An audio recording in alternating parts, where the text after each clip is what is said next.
You're listening to episode 156, Michelle's Story, Child Loss and the Sibling Relationship.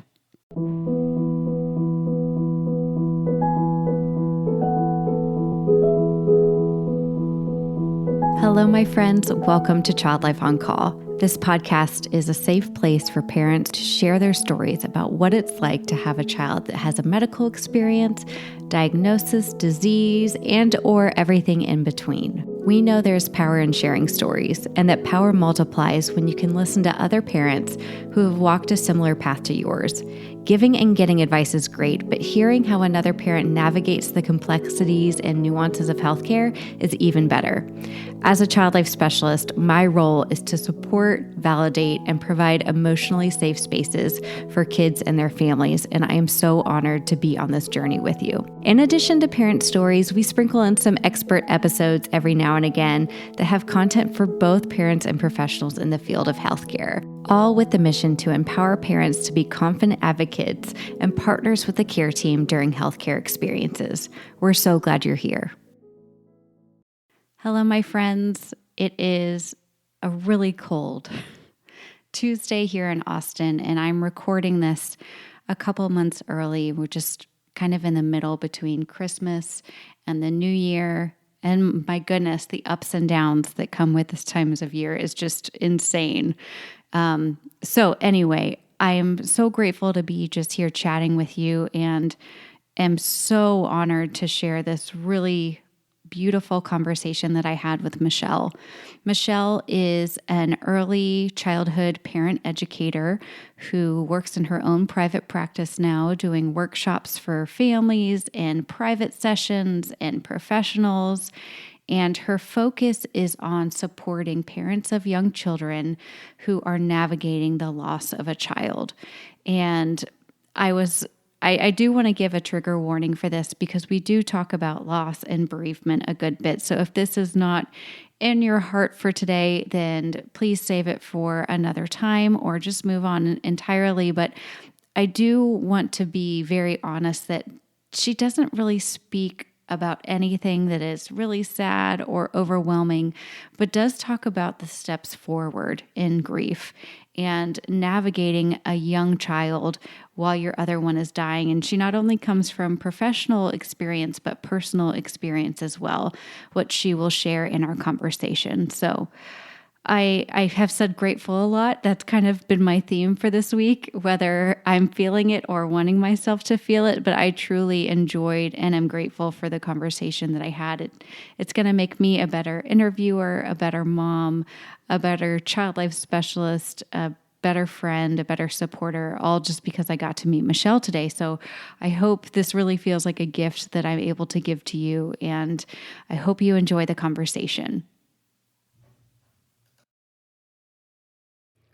Before we jump into the episode, I wanted to let you guys know that if you are a parent, a child life specialist, or professional working with children, you're going to want the hospital or physician's office or urgent care that you take your kids to have the Child Life On Call app. It is an evidence-based tool designed to empower children and families during medical experiences. And 100% of the child life specialists who have used this app believe that it can help with expanding child life's reach beyond the bedside. And 100% of child life specialists believe it helps parents feel more empowered in their child's care. Learn how to get the Child Life On Call app for your facility or doctor's office by going to childlifeoncall.com/partners. I'm Michele Benyo. I live in Minnesota, and I am one of those Minnesotans who is supposed to live here.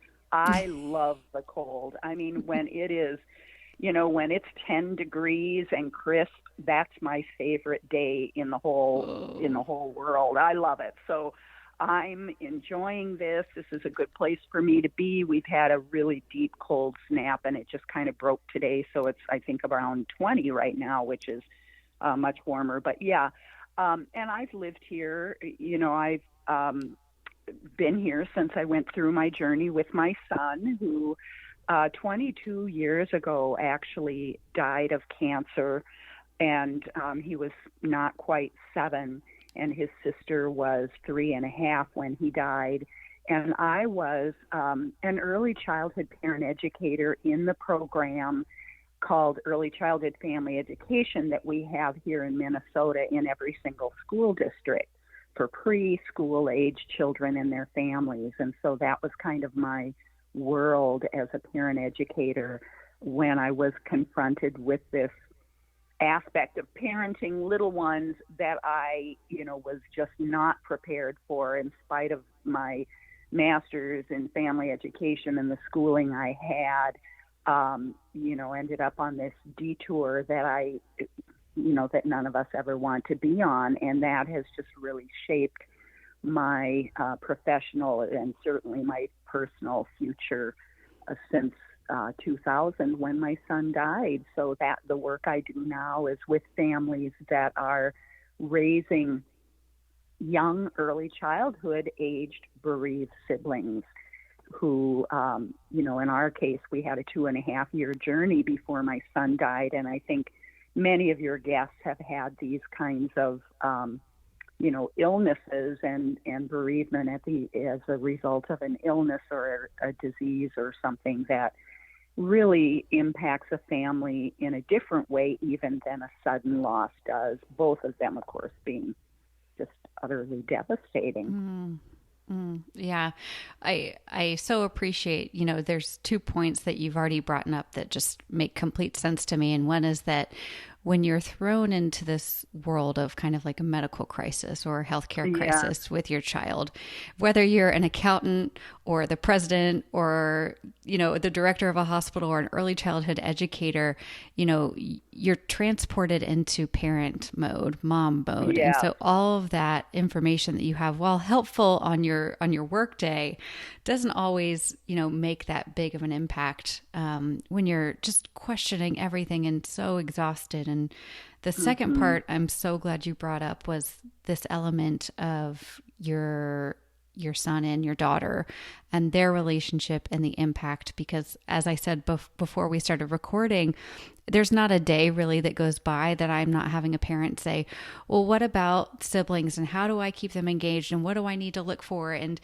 how does it feel for them, what they're going through. So I'm so grateful that you're going to talk a little bit about how you navigated that as a parent and now how you do helping other families. Yes. Yeah. That was something I was focused, of course, on my daughter so clearly because I was working in that age group of both of my children. And so I think I had that unique perspective going into this journey of just being so aware of where she was as well as he was developmentally and the huge impact that had on her identity of self and all of that was happening at that age.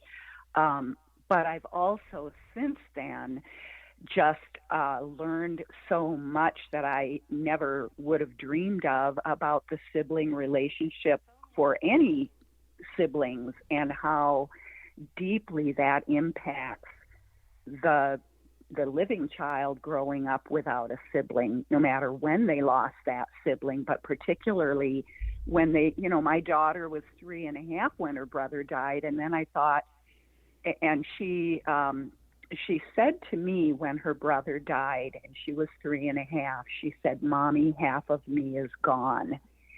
And I knew that was a true statement and how much, how amazing that at that age she was able to articulate her loss in that way. But it really got my attention as a mom and as an early childhood professional that, oh my gosh, half of her is gone. Her identity's been torn apart and she has her whole lifetime ahead of her. And what I've learned in my work since then is that indeed that loss didn't just impact her then. She's now 26 and it still impacts her. And over the last, 22 years since her brother died, I've seen at different points in her life how this loss of her sibling has deeply impacted her and who she is and how she interacts socially. So that was something I had not a clue about. When I went into this journey, I had not a clue about any of this, even, how to grieve myself, let alone how she would be grieving. So it's been a huge learning curve for me. I love that perspective. I mean, she's just so wise to say that at 3, Yes, but in the mind of and then the development of a 3-year-old, it truly feels like, we say it maybe figuratively as adults, right? Half of me is gone. right. My heart is broken, all of these things. Hmm. But she literally felt that is what it sounds like being 3 years Yes, old and saying that out loud. yes, absolutely. And I think I shared with you too that the other thing that got my attention early on in our journey was the fact that when her brother was diagnosed at the age of 4.5, she was 15 months old. And they were very, very close. They were best of friends. They mutually adored each other. He adored her. She adored him. They were very close. And of course, we had, they were together all of the time.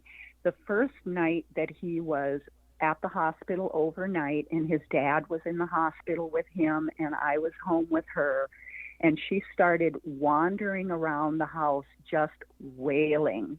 The sound that she was making was alarming to me. It was inhuman. And she wandered upstairs and downstairs and to David's bed and to the garage door leading, out from the house to the garage. And I'd go up and try to comfort her, and she'd push me away and throw herself on the floor. She was just despondent that her brother was gone. And she knew, of course, from what had been going on in our family since we had learned that our son had cancer, she knew something was terribly wrong, and she was just feeling it with every cell in her body. And so that was right away that very first night. As you were saying that, I'm just envisioning my 4 and 7-year-old who are inseparable, right? And, they're Yeah, sleeping in the same room at time in the same beds. And just that yeah, immediate separation that you and your husband are having to navigate must have been really yeah, difficult. yeah. So yes, and so that also just kind of led us to make the decision that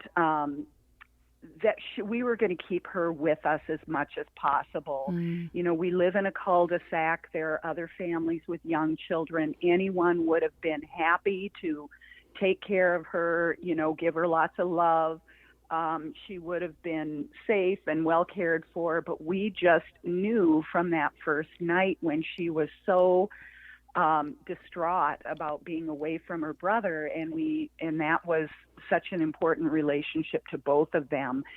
And we were in Children's Hospital where they have the wonderful child life specialists who are there to take care of the siblings as well as the child who's ill.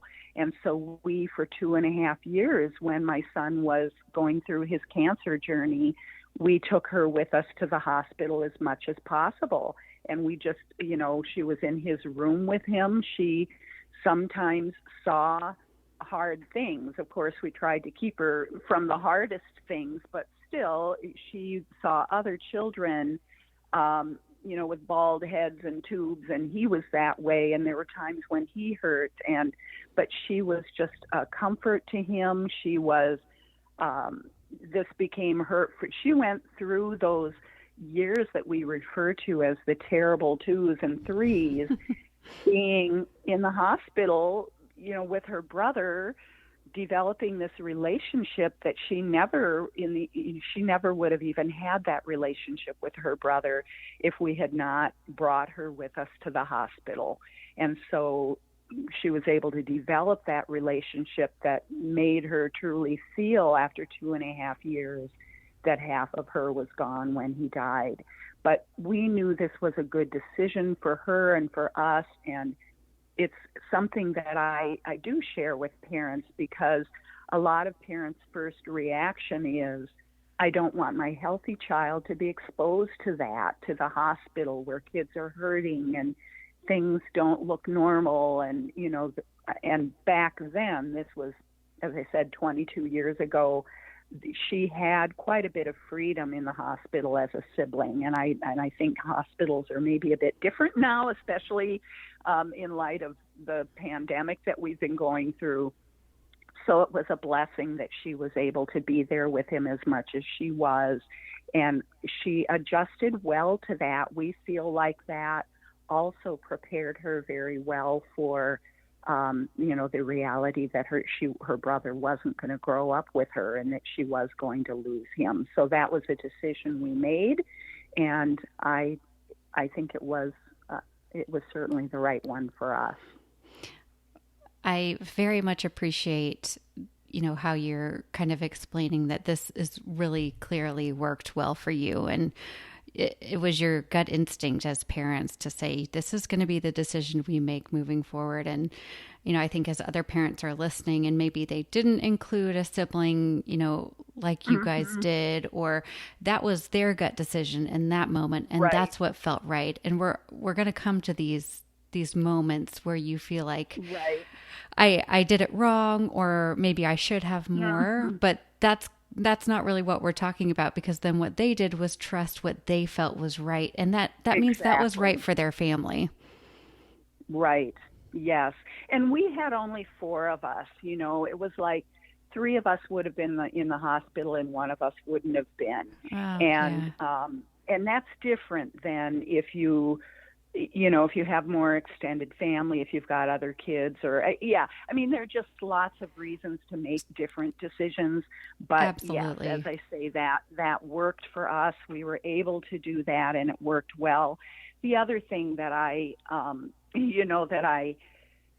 that you're kind of referring to that I just was so keenly aware of was throughout the whole thing, throughout the illness. And then after my son died, when I was dealing with the grief and my daughter, having her whole lifetime ahead of her when she said half of her was gone, was this idea that I didn't know how to do any of that, not the illness, not the grief, before I was faced with it. And so, none of us are. And so when I started having to make choices and decisions, I was second guessing myself often and always. But one of the things that I share with parents when I work with them is how free some people are to tell us what they think we should do. And they don't know. We know that. As the parent, we know that. We know how to go through the grief. We know how to go through the hardship. We have child life specialists. We have professionals that are helping us care for our family that can give us some insights. But there isn't just a single right way for a family to make this journey. And one of the things that I think is important, and I think, it's a lot why you're doing what you're doing, Katie, with your podcast, is just letting others know that you have some wisdom that you can trust. And certainly for parents, I just really want them to hear that and know that there isn't a right way to do it, even though sometimes people try to tell you that there is. Oh, I think that's wonderful. It's like you take in, you can take it all in, you can hear it, but it really comes down to what you know to be true for yourself, your well-being, Right. and your families. What I love, though, about your experience is this permission you gave both your daughter and your son to have this unique experience and relationship. And you mentioned this a little bit, but just, gosh, your son got to really know his sister and love his sister and wasn't separated from that. And having a boy and girl myself, their relationship is so treasured to each one of them. And so that's something that you really gave your family, which I think is beautiful. And I'm sure at times the easier decision would have been to leave little sister at home so you could get things done and, continue about the treatment plan like you may have wanted. Yes, absolutely. Yeah. Yeah. And she at her little age was often a comfort to him and was, a connection to him when you talk about what the parents need to do with our responsibilities and decisions and care making that we're doing and coordinating with other professionals. She was the one that could always be the connection with her brother no matter what else was going on around. So, that was a huge role that she played just by being who she was, just by Right? being the Just by little being sister. exactly who she was. Um, Hmm. you alluded to it a little bit about it's almost like the analogy of when kids grow up on farms and they see animals reproducing all over the place. That kind of Hmm. sex talk, the birds and the bees talk, doesn't have to be Hmm. as important because you're watching it happen and unfold. And it's kind of the Hmm. analogy, and it's not the best one, just the one I can think of right now for your daughter, seeing things worsen, seeing her brother get sick. How did you face that conversation with her as he neared the end of his life?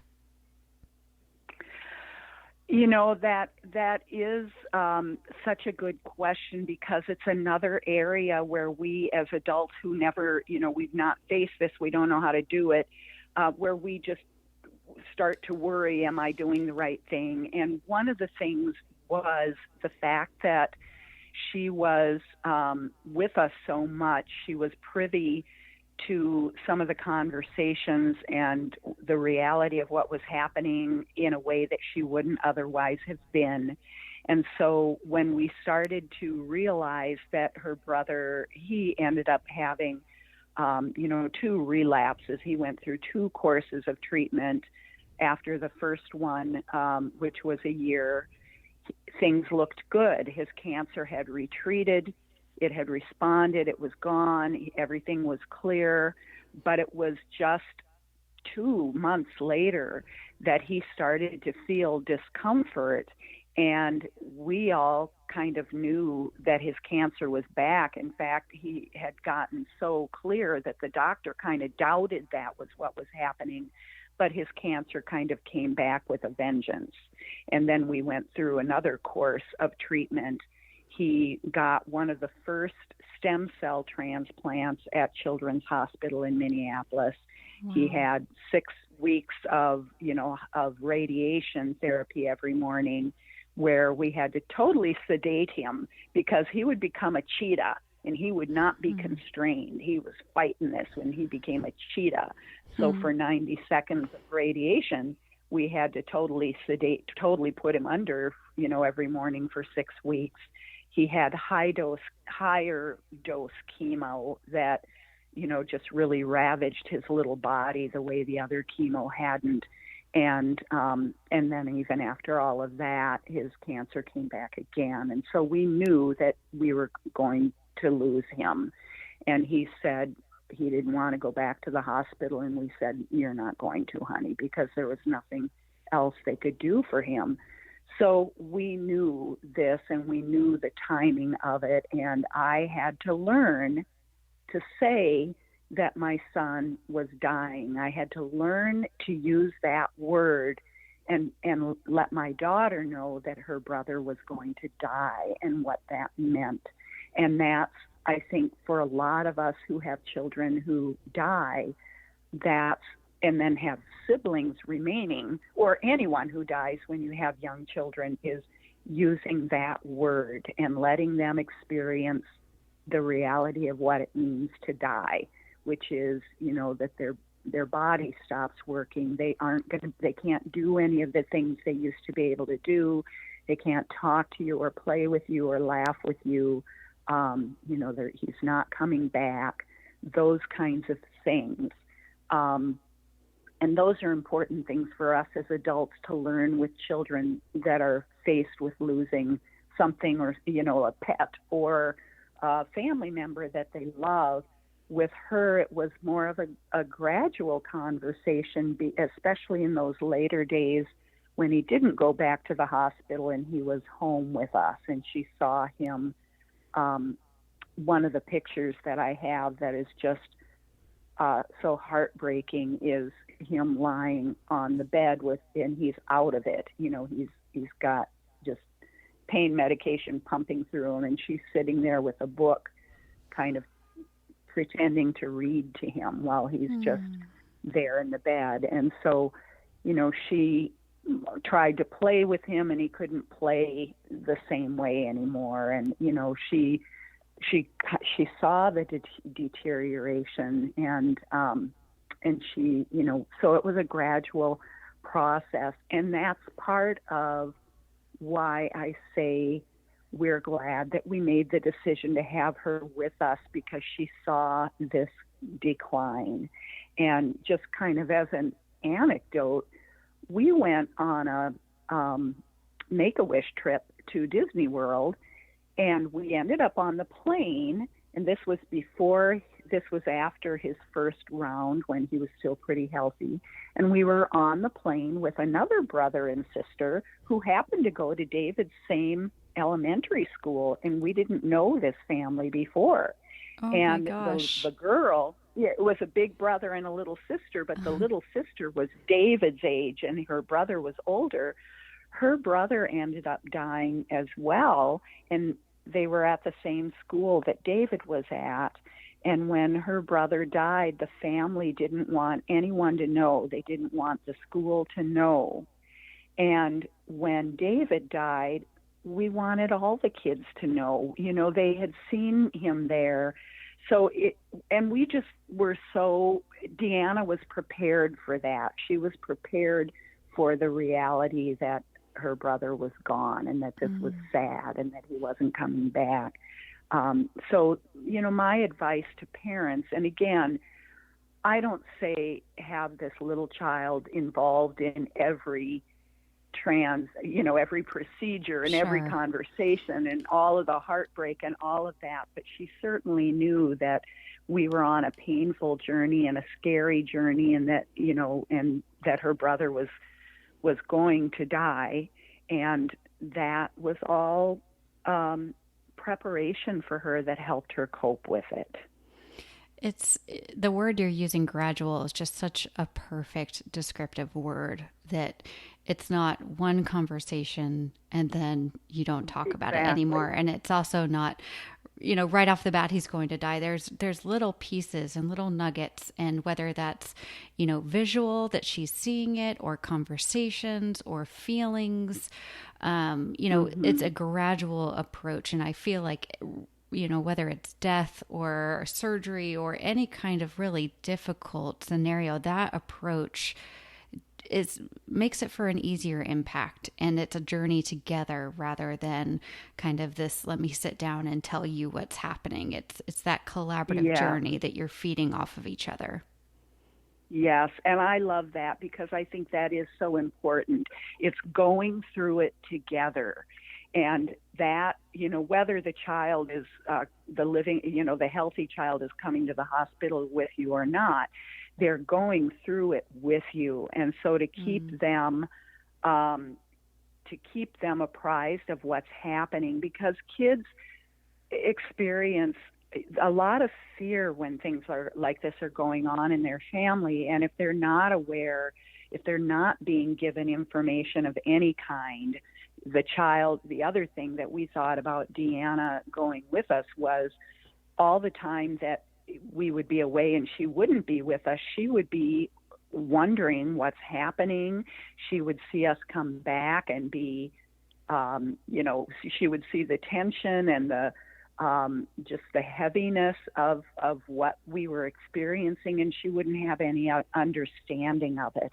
And that is more scary for a child, that unsettling sense of security, or, that unsettling sense of insecurity that they have by not knowing, than what they feel when they know, even if what they know is difficult. So much of that uncomfort is in us as the adult not wanting to burden the child.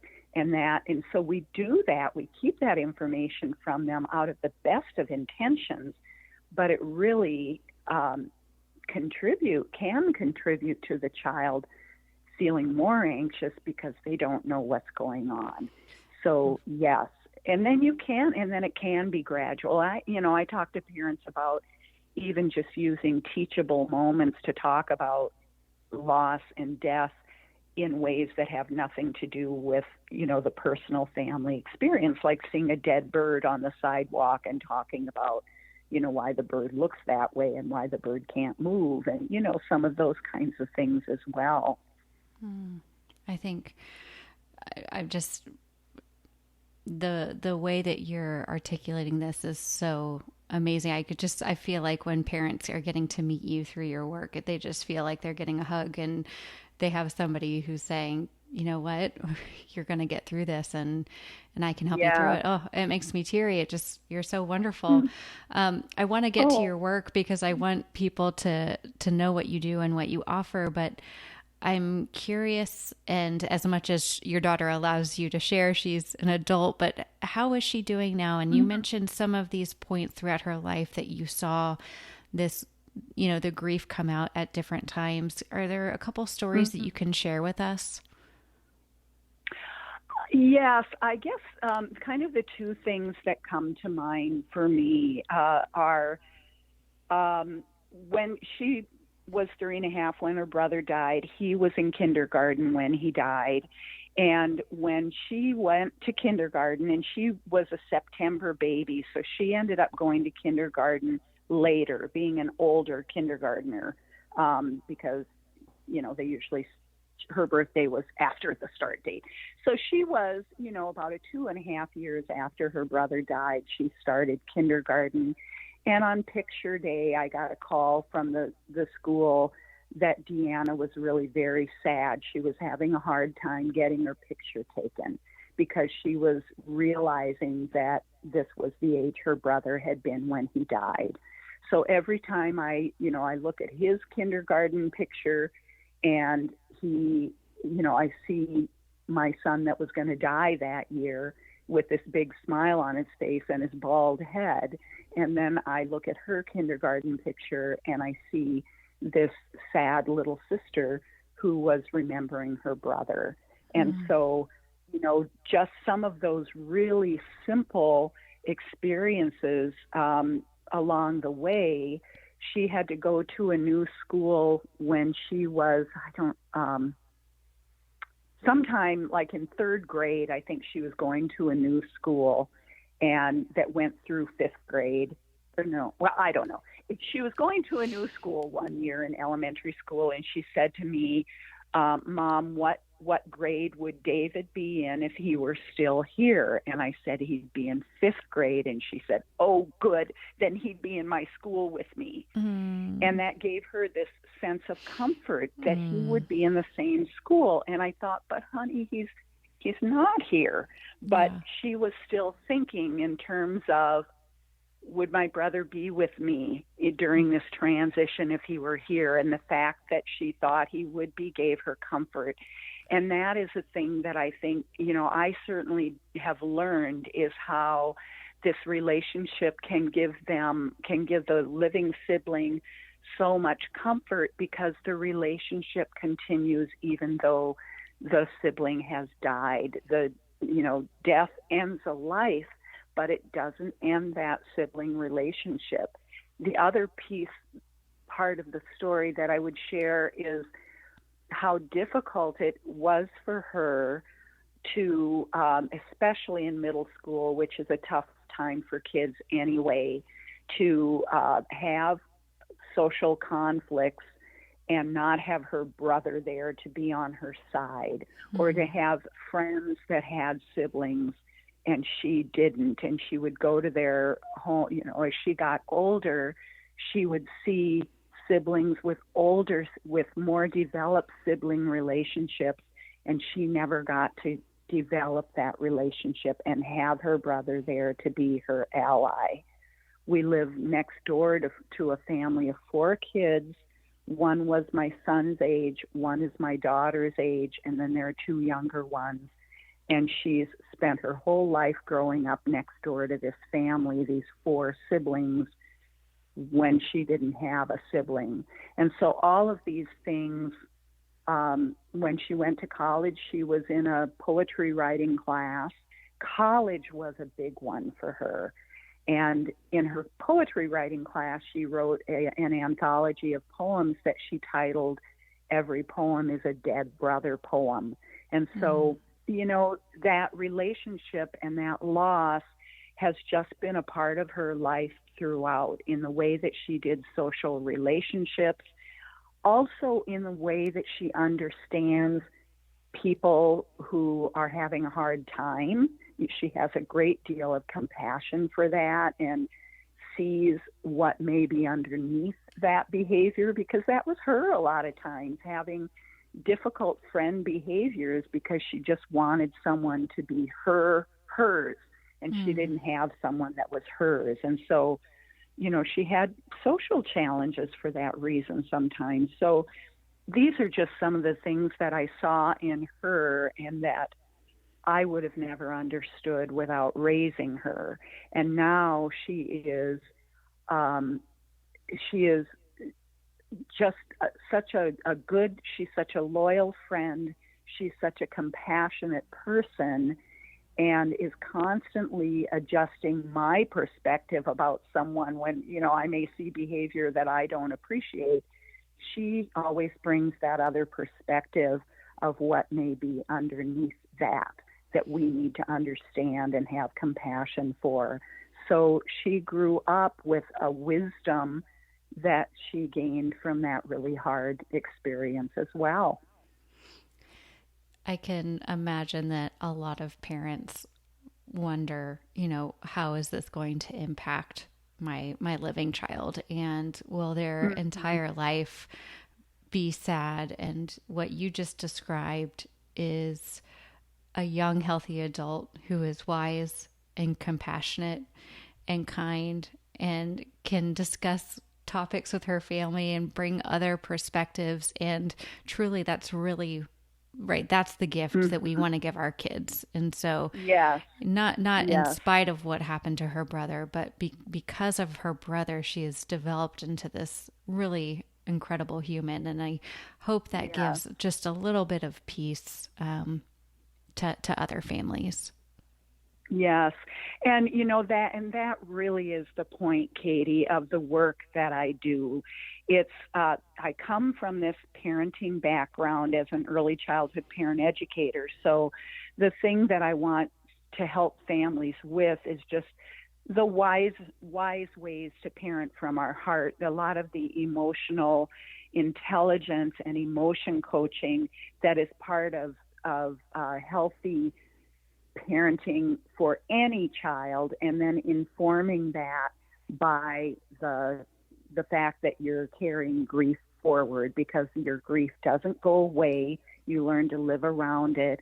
And then just recognizing that, as you say, we can still be happy. I so often ended up with my daughter just having to say, and I would say to her, we're on an adventure. We don't want this, but this is what we have. Because I ended up also splitting from my husband soon after our son died. So he stayed in her life, but she was with me most of the time. I was pretty much a single parent. So there were many times I was thinking, this is just not what I want for my daughter. I want her brother here with her. I just still to this day have my temper tantrum moments where I just think it's not okay that she doesn't have her brother, but this is what we have. And so this has to be as good as it can be. And that's the perspective, and recognizing that it can be. And so I really want parents to recognize that their parenting and just their acknowledgement of who their child's emotions and all of the things that typical kids do, even when they haven't experienced loss, how we can parent in ways that accept those difficulties and help kids learn about themselves and how to manage their own emotions and how to go through loss in ways that acknowledge it as part of life, but something that doesn't have to be a final verdict on our life. And that was the thing I thought, that's not, she's 3.5. It's not okay that her life's not going to be okay. That's just not the option we're going to buy into. And so that really is the message, that there can be different positives. It's not what I wanted for her. I wanted her brother with her. But if he's not with her, then I want her to have the best that she can have from what she was dealt, from what she did have. And that's possible for every family. And I am just so saddened when I'm in a Facebook group, for example, of bereaved parents, where parents are saying, I can never be happy again. My child died 20 years ago, and I can never be happy. That is really such a heartbreaking response to loss that I just don't believe anyone needs to settle for. You really can. We don't want, and the other thing about the grief is there's not a time frame when you have to move on or get better. You are welcome to grieve and feel the pain. In fact, it's good for us to do that as long as necessary. You don't have to get all, okay, I'm going to just pull myself up by the bootstraps and move on and not acknowledge this. That's not the point. The point is to find some good things and strengths that you can pull out of it, and ways that you can look at what you've experienced and give something to the world out of that. So that just really is what I want to help families do with the work that I do. I love that. And the work that you do with families, is it through sessions, and where do you typically, how can people find you if somebody listening right now is wanting more from you, which I imagine is happening? Yes. My website is called Good Grief Parenting. My program is called Good Grief Parenting. And as I said, it's all framed in the idea that when we experience the things with our young children that we just don't want to have be a part of our family or a part of their life, there are ways that we can parent that enable them to build resilience and learn how to bring positive outcomes out of really unpleasant, painful situations, because we all have to face that. And so I have a 1-year coaching program that I do called Good Grief Parenting. I have had a course that I offer that's called See Your Way Forward After Child Loss, that just kind of helps families get oriented to a hopeful point of view, a point of view that says, my dreams are shattered, they're stolen, but I can find new, bright possibilities to live forward toward. And I talk about living forward. That's the thing I want to help families do. I welcome anyone to find me. I have a LinkedIn link, which is the thing we all have now, with several different options in there, and it's just Linktree/Good Grief Parenting. Anything that someone wants to reach me through, they'll find me at Good Grief Parenting, and I'm happy to schedule a call with people to just help them walk through some things, answer some questions for them. I'm always available for that. So, but I work primarily with parents in a group coaching program where we just really work through and share with other parents, because that's the other piece that I think is so important for families, is to have other parents to talk to about what they're experiencing. Because it's all different than mine. Mine is one perspective, right. As you know, because you've had so many conversations, that every perspective is unique.